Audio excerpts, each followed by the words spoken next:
প্রিয় দর্শক, আসসালামু আলাইকুম ওয়া রাহমাতুল্লাহি ওয়া বারাকাতুহু। তাসবিহ চ্যানেলে আপনাকে শুভেচ্ছা ও অভিনন্দন।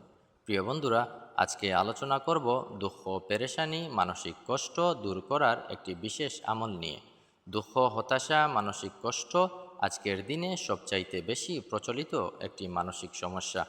কখনো জীবনের ব্যর্থতা, কখনো পরিবারের ভাঙ্গন, বা কখনো ভবিষ্যতের অজানা আশঙ্কায় মানুষ নিঃশেষ হয়ে পড়ে। কিন্তু কুরআনে রয়েছে মানসিক শান্তির এমন কিছু চাবিকাঠি যা আল্লাহ তাআলা তার বান্দাদের জন্য দান করেছেন। সূরা আসর অত্যন্ত ছোট কিন্তু অনেক বেশি শক্তিশালী ও পাওয়ারফুল একটি সূরা, যা হতাশ মনকে সান্ত্বনা দিয়ে ভেঙে পড়া আত্মাকে গড়ে তুলতে সাহায্য করে। সূরা আসর ছোট হলেও এটি অত্যন্ত গুরুত্বপূর্ণ, ফজিলতপূর্ণ একটি সূরা। এ সূরার গভীরতা অনেক বেশি। সূরা আসরের মধ্যে আল্লাহ পাক ধৈর্য, নেক আমল এবং সত্যের উপর প্রতিষ্ঠিত থাকার গুরুত্ব আরোপ করেছেন। উলামায়ে কেরামদের মতে এই সূরা তিলাওয়াতের ফলে দুঃখ, যন্ত্রণা চলে যায়। সূরা তিলাওয়াতের ফলে মনের ভার হালকা হয়, অন্তরের ব্যথা কমে যায়, দুশ্চিন্তাও কমে যায়।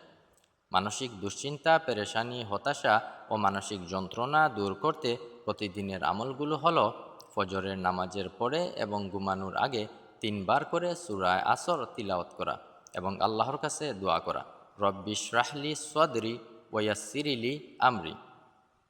মনের মধ্যে যখন অতিরিক্ত কষ্ট আসে এবং কান্না আসে, যন্ত্রণা আসে, তখন সূরা আসর একবার তিলাওয়াত করা, মনের মাধুরী মিশিয়ে আল্লাহর কাছে সব কিছু দোয়ায় বলে দেয়া।